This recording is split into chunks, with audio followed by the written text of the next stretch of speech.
রমাদান কিভাবে আমাদের জীবনে লাইফ রিসেট বাটন হিসেবে কাজ করে? এমনি তো মানুষের জীবনটা তো প্রচণ্ড পারপাসফুল। মানুষের জীবনে তো একটা লক্ষ্য আছে, উদ্দেশ্য আছে। এটা তো গরু ছাগলের মতো জীবন না যে এটার কোনো উদ্দেশ্য নাই বা লক্ষ্য নাই।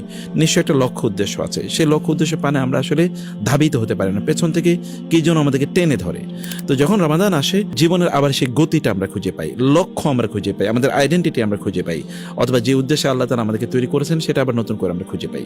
আল্লাহ তাআলা কোরআনে সে কথা বলেছেন, কুতিবা আলাইকুমুস সিয়ামু কামা কুতিবা আলাল লাযিনা মিন ক্বাবলিকুম লাআল্লাকুম তাত্তাকুন। তোমাদের পূর্ববর্তীদের মতো তোমাদের উপর রোজা ফরজ করা হয়েছে যেন তোমরা তাকওয়া অর্জন করতে পারো বা অবলম্বন করতে পারো। মানুষ যেমন পাপ করে তখন কিন্তু কোনো একটা মেকানিজম সে তৈরি করে নেয়, কিন্তু আমরা রমাদানে কি কেউ আমাদেরকে দেখছে?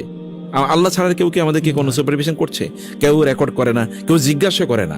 রমাদান কেউ জিজ্ঞেস করে নাকি যে তুমি কি দিনের বেলা খেয়েছো কিনা? কেউ তারপরে দেখেন কোনো পুলিশিং নাই, কেউ তারপরে কি লোকেরা খায় না। এটা কিন্তু একটা হিউজ একটা বিষয়।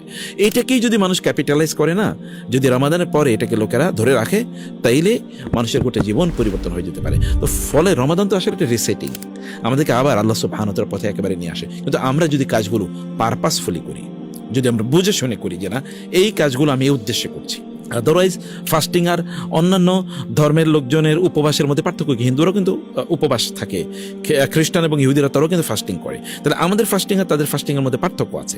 পার্থক্যটা কোথায়? তাহলে আমরা পারপাসফুলি এটা করি, আমরা আল্লাহর জন্য এটা করি, আল্লাহর নির্দেশ পালনের জন্য এটা আমরা করি। আমরা এটা আমাদের শরীরের জন্য করি না।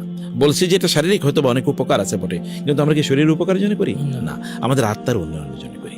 আমাদের নফস এটা যেন মুতমাইন্নায় রূপান্তরিত হয়। নফস আম্মার অবস্থায় ছিল, এটা যেন কমপক্ষে লাওয়ামা স্তরে উপনীত হয়, যেন নফস বলে যে না এই কাজগুলো তুমি ভুল করেছো। তার মধ্যে বিবেক যেটা ছিল সেটা যেন জাগ্রত হয়। এর রমাদানে কিন্তু এই কাজগুলো হয় সত্যিকার অর্থেই।